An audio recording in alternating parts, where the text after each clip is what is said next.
வணக்கங்க students. So இந்த வீடியோவில் பார்க்கக்கூடிய அந்த ஸ்பெசிஃபிக்கான டாபிக் என்ன அப்படின்னா மெட்டலர்ஜியில் ஓர்ஸ்லேருந்து மெட்டலை செப்பரேட் பண்ணி எடுக்கிற ப்ராசஸ் தான் பார்த்துக்கிட்டு இருக்கோம். ஸோ அதில் இது வரைக்கும் பார்த்தீங்கன்னா கான்சன்ட்ரேஷன் ஆஃப் ஓர், அதாவது தாதுக்களை அடர்ப்பித்தல், அந்த மெத்தட் பார்த்துருக்கோம். ஸோ இப்போ இந்த வீடியோவில் பார்க்கக்கூடியது எக்ஸ்ட்ராக்ஷன் ஆஃப் க்ரூட் மெட்டல், அதாவது பண்படா உலோகத்தை பிரித்தெடுத்தல். அதில் இருக்கக்கூடிய ஃபர்ஸ்ட் ஒன் என்னது?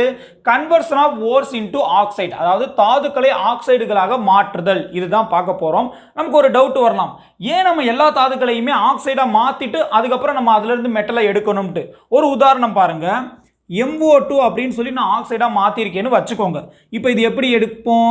MS, அதாவது சாலிட் கண்டிஷனில் மெட்டலை எடுத்துருவோம், O2 வெளியே போயிடும். இது ஒரு இம்பியூர் மெட்டலாக தான் இருக்கும் நமக்கு, கரெக்டு தானே? இது ஒரு இம்பியூர் மெட்டல். இப்போ நல்லா கவனிச்சுக்கோங்க, ரொம்ப ரொம்ப ஈஸி தான். ஒரு மெட்டல் ஆக்சைட்லேருந்து மெட்டலை தனியாகவும் O2 தனியாகவும் பிரித்து எடுக்கிறோம். இது என்ன ப்ராசஸ்? ரிடக்ஷன் நடக்குது, கரெக்டாக? ஸோ ரிடக்ஷன் நடக்குது. ஒரு மெட்டல் ஆக்சைட்லேருந்து மெட்டலை பிரித்து எடுக்கிறது மற்ற காம்பினேஷன், அதாவது ஒரு மெட்டல் சல்பைடோ இல்லை மெட்டல் கார்பனேட்டோ வேறு எந்த காம்பினேஷனில் இருந்தாலும் அதை கம்பேர் பண்ணுறப்போ இந்த ரிடக்ஷனை நம்மளால் ஈஸியாக பண்ண முடியும் அப்படின்னு சொல்கிறாங்க. அப்போது எந்த ஒரு மெட்டல் ஆக்சைட்லேருந்து மெட்டலை நம்மளால் பிரித்து எடுக்கிறது ரொம்ப ஈஸி மற்றதை காம்பினேஷனை கம்பேர் பண்ணுறப்போ. அதனால தான் என்ன சொல்கிறாங்க, ஃபஸ்ட்டு மெட்டல் ஆக்சைடாக நீங்கள் கன்வெர்ட் பண்ணிக்கோங்கிறாங்க. அதில் இருக்கக்கூடிய ஃபர்ஸ்ட் ஒன் ரோஸ்டிங், அதாவது வறுத்தல். அந்த மெத்தட் தான் நம்ம பார்க்க போகிறோம். ஃபுல் அண்ட் ஃபுல் ரொம்ப ஈஸியாகவே நான் சொல்கிறேன் பாருங்கள். ஃபர்ஸ்ட் ஒன், இந்த ரோஸ்டிங்கில் பார்த்தீங்கன்னா ஃபஸ்ட்டு சல்ஃபைடை தான் நம்ம என்ன பண்ண முடியும்? ஆக்சைடாக மாற்ற முடியும். ஸோ இங்கே எக்ஸாம்பிளே பாருங்கள், லெட் சல்ஃபைட், ஜிங்க் சல்ஃபைட் எல்லாமே சல்ஃபைடில் தான் கொடுத்துருக்கேன். ஒரு சல்ஃபைடை நம்ம என்ன பண்ணுறோம்?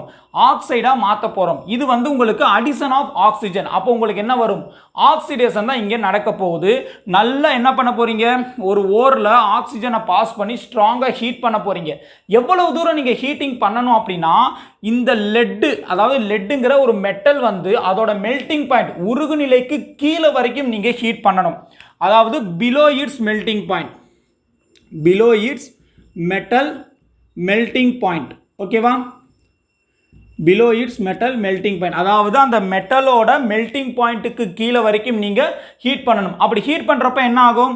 ஆக்சிஜன் போய் அது கூட சேர்ந்துடும், சல்ஃபைட் தனியாக வெளியே போயிடும். எப்படி வெளியே போகுது? SO2, அதாவது சல்ஃபர் டை ஆக்சைடாக உங்களுக்கு இந்த ஆரோ மார்க்குக்கு என்ன மேலே அம்புகுறி போட்டிருக்காங்களா? ஸோ அதுக்கு என்ன மீனிங்னா எவாப்ரேட் ஆகி வெளியே போகுதுன்னு அர்த்தம். அப்போது ஃபர்ஸ்ட் ஒன் என்னது? இங்கே ஆக்சிடேஷன் நடக்குது. நீங்கள் எவ்வளவு ஹீட் பண்ண போகிறீங்க? ஆக்சிஜனை பாஸ் பண்ணிவிட்டு பிலோ இட்ஸ் மெட்டல், அந்த எந்த இப்போ லெட் இருக்குது அப்படின்னா லெட்டோட மெல்டிங் பாயிண்ட்டுக்கு கீழே வரைக்கும் நீங்கள் என்ன பண்ண போகிறீங்க? ஹீட் பண்ண போகிறீங்க. அப்படி ஹீட் பண்ணிங்கன்னா லெட் ஆக்சைடு ஃபார்ம் ஆயிரும், ஜிங்க்குக்கு ஜிங்க் ஆக்சைடு ஃபார்ம் ஆயிரும், காப்பருக்கு காப்பர் ஆக்சைடு ஃபார்ம் ஆயிரும். ஸோ இந்த மாதிரியான ஃபார்மேஷன் கிடைக்கும். இது எல்லாமே ஓர் பார்ட்டிக்கல் என்ன ஆகுது? உங்களுக்கு சல்ஃபைட்லேருந்து ஆக்சைடாக உங்களுக்கு கன்வெர்ட் ஆயிடுது. ஸோ இது ஒன்று. இப்போது நார்மலாகவே நம்ம ஃபஸ்ட்டு ப்ராசஸில் என்ன பார்த்தோம் அப்படின்னா, கான்சன்ட்ரேஷன் ஆஃப் ஓரில் கேங்கியூ பார்ட்டிகல்ஸ் தனியாகவும் ஓர்ஸ் தனியாகவும் பிரிச்சிருந்தோம். நம்ம என்ன தான் பியூரிஃபை பண்ணி அப்படி ஓர்ஸ் பியூராக நம்ம பிரித்தாலும் அதுலேயும் ஒரு சில கேங்கியூன்னு சொல்லக்கூடிய இம்பியூரிட்டிஸ் இருக்கத்தான் செய்யும். இந்த ரோஸ்டிங் மெத்தட் மூலியமாக அதையுமே என்ன பண்ணுறாங்கன்னா டக்குன்னு பிரிக்கிறாங்க. அது என்னங்கிறத பார்ப்போம். ஸோ இங்கே கொடுத்துருக்கோம் பாருங்கள், ஆர்சனிக், சல்ஃபர், பாஸ்பரஸ். ஸோ இதெல்லாமே இம்பியூரிட்டிஸ். ஸோ நீங்கள் என்ன பண்ணுறீங்க? எக்ஸஸ் ஆஃப் ஆக்சிஜன், சாரி இங்கே ஸோ ஐ திங்க் 5, இது 5O2. ஓகேவா? ரைட். அப்போ எக்ஸஸ் ஆஃப் ஆக்சிஜனை பாஸ் பண்ணி நீங்கள் ஹீட் பண்ணுறப்போ இது எப்படி மாறுது அப்படின்னா, ஈஸிலி வாலடைல், அதாவது ஈஸிலி வாலடைல் ஆக்சைடாக மாறுது. ஸோ ஆக்சைடாக மாறி என்ன ஆகுது? இது எல்லாமே எவாப்ரேட் ஆகி வெளியே போயிடுது. அதாவது இம்பியூரிட்டிஸையுமே ஆக்சிஜனை பாஸ் பண்ணி நீங்கள் ஹீட் பண்ணுற மூலியமாக ஈஸிலி வாலடைல் ஆக்சைடு, எளிதில் ஆவியாகும் ஆக்சைடுகளாக மாற்றி ஈஸியாக எவாப்ரேட் ஆகி வெளியே போயிடுது. அப்போ இந்த மெத்தடில் நீங்கள் என்ன பண்ணியாச்சு? உங்களுக்கு ஆக்சிஜனை பாஸ் பண்ணி ஒரு சில சல்ஃபைடு எல்லாமே என்னவா மாற்றியாச்சு? அதோட மெட்டல் ஆக்சைடு ஃபார்மில் மாற்றியாச்சு. ஸோ இதுக்கு பேர் தான் நம்ம என்ன சொல்கிறோம்? ரோஸ்டிங் அப்படின்னு சொல்கிறோம். Next one, calcination. இதில் தமிழில் அழகாக கொடுத்துருக்காங்க பாருங்க, காற்றில்லா சூழலில் வருத்தல். இதில் நம்ம என்ன பண்ணோம்? எல்லா இடத்துலையுமே O2, அதாவது கேஸ் கண்டிப்பாக, அதாவது ஆக்சிஜன் கண்டிப்பாக நமக்கு வேணும், ஏர் கண்டிப்பாக நமக்கு வேணும். பட் இங்கே ரொம்ப ரொம்ப முக்கியமான point, options of air. Options of air, அதாவது நமக்கு O2 இருக்கக்கூடாது. அப்படி இல்லையா, ஆர் லிமிட்டட் ஏர். நமக்கு தேவையான அளவு வந்து ஏர் இருக்கலாம் அப்படின்னு சொல்லி சொல்றாங்க. பட் மோஸ்ட்லி ஆப்ஷன்ஸ் ஆஃப் ஏர்ல தான் வந்து இது நடக்கும். ரைட், இப்போ இதை என்ன பண்ண போறாங்க, ஸ்ட்ராங்கா ஹீட் பண்ண போறாங்க இன் தி ஆப்ஷன்ஸ் ஆஃப் ஏர். அப்படி ஹீட் பண்றனால என்ன ஆகும் அப்படின்னா, இப்போ இதுல முக்கியமா நீங்க தெரிஞ்சுக்க வேண்டியது என்ன அப்படின்னா வந்து எந்த மெட்டல் காம்பினேஷன் அப்படின்னா வந்து உங்களுக்கு மெட்டல் கார்பனேட் தான் இங்க எடுத்துக்கிறாங்க. அப்போ மெட்டல் கார்பனேட் எடுத்து நீங்க ஸ்ட்ராங்கா ஹீட் பண்ற மூலமா ஒரு metal oxide plus carbon di oxide evaporate ஆகி வெளியே போகுது. ஃபார் எக்ஸாம்பிள் லெட் கார்பனேட் எடுத்துக்கோங்க, ஸ்ட்ராங்கா ஹீட் பண்றீங்க, லெட் ஆக்சைடு கிடைக்குது அண்ட் கார்பன் டை ஆக்சைடு என்ன ஆகுது, வெளியே போகுது. அதே மாதிரி கால்சியம் கார்பனேட் ஸ்ட்ராங்கா ஹீட் பண்றீங்க, calcium oxide plus carbon di oxide வெளியே போகுது. ஜிங்க் கார்பனேட் ஹீட் பண்றீங்க, zinc oxide plus carbon di oxide வெளியே போகுது. இது ஒரு காம்பினேஷன், மெட்டல் கார்பனேட்டும் இருக்கு, கால்சியம் கார்பனேட்டும் இருக்கு. அப்போ என்ன ஆகுது, மெட்டல் ஆக்சைடு கால்சியம் ஆக்சைடா கிடைக்குது, carbon di oxide 2 moles evaporate ஆகி போகுது. இப்போ இதில் பார்த்தீங்கன்னா எல்லாமே நம்ம ஸ்ட்ராங்காக ஹீட் பண்ணுறோமா, இந்த ஹீட் பண்ணுறதுனால என்ன ஒரு ப்ளஸ் அப்படின்னா இதில் ஹைட்ரேட்டட் மாலிகுல், அதாவது வாட்டர் மாலிகுல் இருந்தால் H2O இருந்துச்சு அப்படின்னா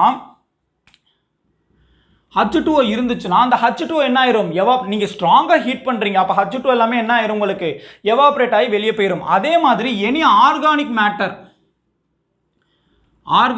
மேட்டர் வேற ஏதாவது ஒரு ஆர்கானிக் மேட்டர், அதாவது கரிம காம்பவுண்ட் கரிம சேர்மங்கள் இருந்துச்சுனாலுமே வந்து இது என்ன ஆயிருமா உங்களுக்கு ஈஸியா எவாபரேட் ஆகி வெளியே போயிரும் அப்படின்னு சொல்லி சொல்றாங்க.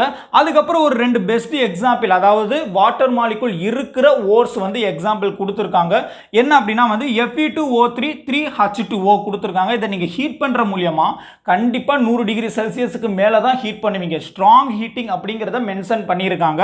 அப்போ ஹீட் பண்ற மூலியமா என்ன நடக்குது அப்படின்னா, நல்லா பாருங்க, இந்த Fe2O3 தனியாகவும் சாலிட் ஸ்டேட்ல, அதே மாதிரி வந்து இந்த 3H2O தனியா கேசியஸ் ஸ்டேட்ல தான் எவாப்ரேஷன் தான் நாங்க சொன்னோம். ஸோ அப்போ கேசியஸ் ஸ்டேட்ல என்ன ஆகுது, உங்களுக்கு எவாப்ரேட் ஆகி வெளியே போகுது. ஸோ இதுதான் வந்து உங்களுக்கு கால்சினேஷன். ஸோ 2 எக்ஸாம்பிள்ஸ் வந்து ஹைட்ரேட்டட், அதாவது வாட்டர் மாலிகுல் இருக்கிறத கொடுத்துருக்காங்க, ரிமைனிங் எல்லாமே வந்து கார்பனேட் ஃபார்ம்ல கொடுத்துருக்காங்க, கார்பன் டை ஆக்சைடு வெளியே போகுது. ஸோ இதுதான் வந்து ஓவராலா conversion of ores into oxide. இப்படி ஆக்சைடா மாத்தினா மட்டும்தான் நம்மளால என்ன பண்ண முடியும், அதுல இருந்து மெட்டலை ஈஸியா ரிடக்ஷன் பண்ணி எடுக்க முடியும் அப்படிங்கிறத சொல்றாங்க. So this is a conversion of ores into oxide. நன்றிங்க.